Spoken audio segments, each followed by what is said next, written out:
பணத்தை பத்தி கவலைப்படாதீங்க. நான் அதுக்கு ஒரு வழி கண்டுபிடிச்சிட்டேன்.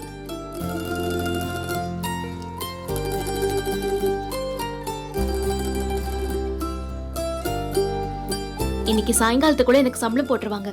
போட்ட உடனே நான் உங்களுக்கு சொல்றேன். நீங்க போய் பணத்தை எடுத்துருங்க, நாம வீட்ல கொடுத்துடலாம். ஏய் இல்ல இல்ல, சச்சா, உன் சம்பள பணத்தை எதுக்கு எடுக்கணும்? அதெல்லாம் வேண்டாமே.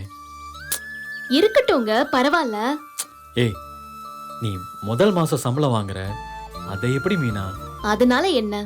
இல்ல மீனா, உன் சம்பள பணம் உன்கிட்டே இருக்கட்டும். நான் வேற ஏதாவது அரேஞ்ச் பண்ண முடியுமான்னு பாக்குறேன். கடன் வாங்குறேன்னு சொல்றீங்க, நான் கொடுத்தா வாங்க மாட்டீங்களா? நான் அண்ணனே பணம் கொடுக்க கூடாதுன்னு நினைக்கிறேன். நீ கொடுத்தா மட்டும் நான் எப்படி வாங்குறது? விடு மீனா, நான் பாத்துக்கிறேன். ஏங்க, நம்ம கிட்ட டைம் இல்லைங்க, புரிஞ்சுக்கோங்க. நம்ம கல்யாணத்துக்கு எடுத்த பணம் இது, நாம தானங்க திருப்பி கொடுக்கணும். நமக்காக வேற யாரும் கஷ்டப்பட வேண்டாம். இல்ல மீனா, வேண்டாம், இரு, நான் பாக்குறேன், ஏதாவது பண்றேன். நான் தான் கொடுக்கணும். நீங்க வேற, நான் வேறயா? ஏய், 2 பேர்ல யார் கொடுத்தா என்ன?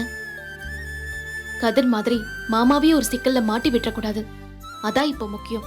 இத வாங்கிக்கோங்க. இல்ல மீனா, வேணாம். அட, ஏய், புடிங்க. சாரி மீனா. சும்மா இருங்க.